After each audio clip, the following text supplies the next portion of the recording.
પૃથ્વીનું ફેરો, તમે પણ પૃથ્વીનું મોઢું ફેરો. ચલો તમારે સૂર્યની પોઝિશન ઉપર જવાનું છે, જતા રહ્યો. ચપલ કાઢ નાખજો. ઓકે. સૌથી પહેલા આપણે શું સમજ્યા હતા? એપિહેલિયન સમજ્યા હતા, એટલે કે અપસૌર સમજ્યા હતા. તો આપણે પહેલા અપસૌરની સ્થિતિ જોઈએ. ચલો આપણે પૃથ્વી છે, બરોબર? પૃથ્વી ઉપર ઉભા રહ્યો. ઓકે. જો સૂર્યથી સૌથી દૂરના અંતરે છે એવી કક્ષા, એવી સ્થિતિ કે સૂર્યથી સૌથી દૂરના અંતરે હોય, એને આપણે શું કહીએ છીએ? અપહેલિયન, એટલે કે અપસૌર કહીએ છીએ. રેડી? ઓકે. ચલો તમે અહીંયા. ઓકે. ઉપસૌર. પેરિહિલિયન. પેરિહિલિયન શું છે? તો કે એવી સ્થિતિ કે જ્યાં સૂર્ય છે, સૂર્યથી પૃથ્વી સૌથી નજીકના અંતરે હોય. ઓકે. હવે તમે અહીંયા આવ્યો હોય સાઈડમાં. ઓકે. જો આ કઈ તારીખ હતી? આપણે 4 જુલાઈ. ઓકે. ચાલો હવે તમે અહીંયાની પ્રદક્ષિણા કરો, સૂર્ય ફરતે આવો. જો આજે બને છે ત્યાંથી પછી અહીંયા આવ્યો. ઓકે. જો પહેલા ક્યાં હતા? સૌથી દૂરના સ્થાને હતા, એટલે કે અપહેલિયન. હવે અહીંયા સૌથી નજીકના સ્થાને આવે છે પેરિહિલિયન. અહીંયા હતી કેટલી તારીખ? 4 જુલાઈ. અહીંયા આવે છે કેટલી? 3 જાન્યુઆરી. અહીંયા શું લાગે છે? ઠંડી કે ગરમી? ઠંડી. બરોબર? હકીકતે શું લાગે? ઠંડી લાગે છે. બરોબર? ચાલો આગળ વધો. ઓલી બાજુ આવો પાછા. ઓકે.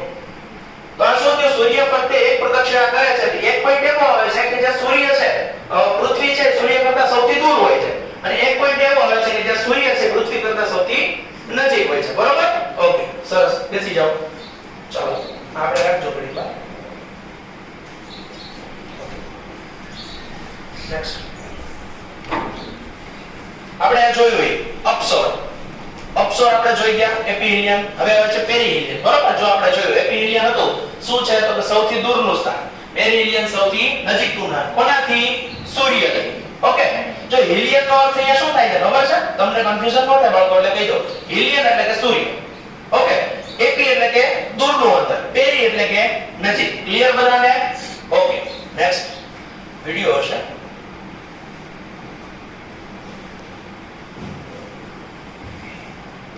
कॉन्सेप्ट आता है यहाँ पर एपीहेलियन और पेरिहेलियन. यहाँ पर ये जो वर्ड हेलियन है, ये हेलियन वर्ड हमेशा सन से रिलेटेड होता है, मतलब कि ये इलेक्ट्रिकल शेप है. सन यहाँ पर कहीं तो अर्थ का ऐसा पोजीशन आएगा जो सन से सबसे पास में आ जाए, और एक पोजीशन ऐसा आएगा जो सन से सबसे दूर चला जाए. जो सबसे पास वाला सिचुएशन होगा उसको हम लोग बोलते हैं पेरिहेलियन. સૌથી નજીક. जो सबसे दूर वाला पोजीशन होगा उसको हम लोग बोलते हैं. પડી જાય. બે જ વસ્તુ આપણને ખબર છે. કેમ થાય છે આપણે બધી વિચાર્યું નથી. જો પૃથ્વી છે પોતાની કક્ષા ઉપર નમેલી છે. નમેલી છે? જો દેખાય છે? નમેલી છે 23.5 ડિગ્રી. ઓકે. ચાલો તો અહીંયા આપણે રાખીએ. જો અહીંયા દિવસ છે, આ બાજુ બેનો શું દેખાય છે? અંધારું દેખાય છે? ઓકે. ચલો હવે આ ભાગ આ બાજુ લાવું છું. ચલો આવ્યો દિવસ, આ બાજુ અંધારું દેખાય છે. હવે એ જ રીતે તમને અહીંયા કરવાનું. આ બાજુ શું છે? દિવસ. પ્રકાશ છે એટલે દિવસ. ઓકે.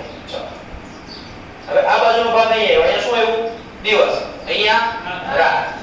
પૃથ્વી પોતાની ધરી ઉપર ભ્રમણ કરે છે, પરિભ્રમણ કરે છે, એના કારણે અહીંયા શું થાય છે? દિવસ અને રાત થાય છે. ક્લિયર? ઓકે. પછી આવે છે ભરતી અને ઓટ. દરિયામાં આપણને બધાને ખબર છે ભરતી અને ઓટ આવે છે. બરોબર? ત્યાર પછી છે કોરિયોલિસ બળ. આના વિશે લગભગ કોઈ નહીં સાંભળ્યું હોય. કોરિયોલિસ બળ શું છે?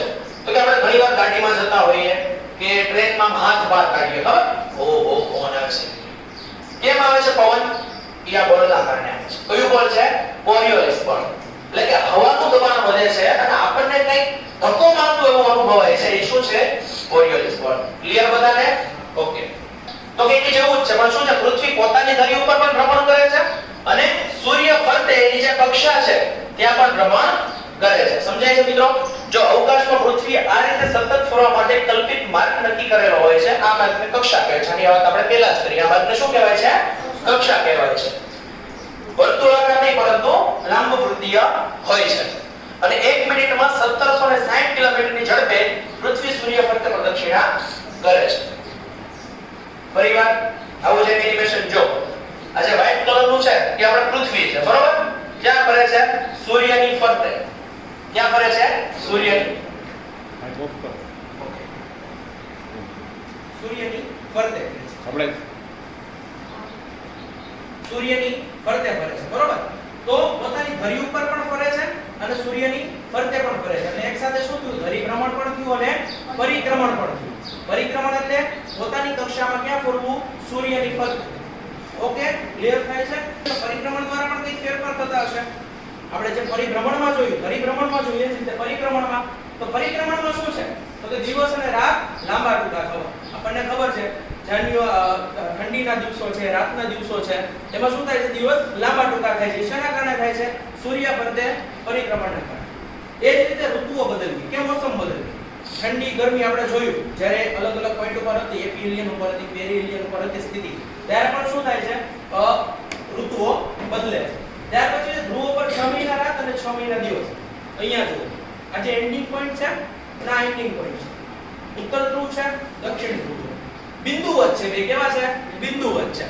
અહીંયા 6 મહિના રાત રહેવી અને 6 મહિના દિવસ રહેવો. એ પણ શેના દ્વારા થાય છે? પૃથ્વીનું પરિક્રમણ. સમજાણું મિત્રો એટલું? ઓકે. તો આ માટેનો આપણો એક વિડિયો જોઈએ.